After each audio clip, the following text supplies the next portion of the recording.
எல்லா கோவில்லையுமே நமக்கு வந்து அயகிரீவர் தனியாவும் சரஸ்வதி தனியாவும் இருப்பாங்க. ஆமா. ஆனா இந்த கோவில்ல 2 பேரும் ஒரே இடத்துல அருள் பாலிக்கிறாங்க. ஓகே. அயகிரீவரும் சரஸ்வதியும். அவங்க படிப்புக்கு தான் நமக்கு.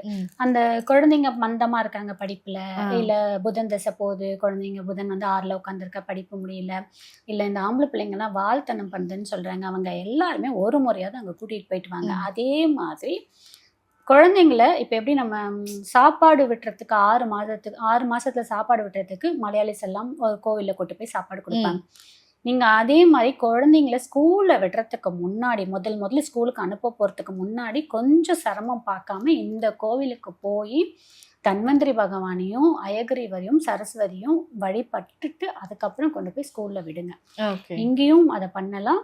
நம்ம கோடம்பாக்கத்துல இருக்கக்கூடிய மகாலிங்கபுரத்துல இருக்கக்கூடிய ஐயப்பனையும் இந்த மாதிரி தரிசனம் பண்ணிட்டு நீங்க அப்புறம் ஸ்கூல்ல கொண்டு விடலாம்.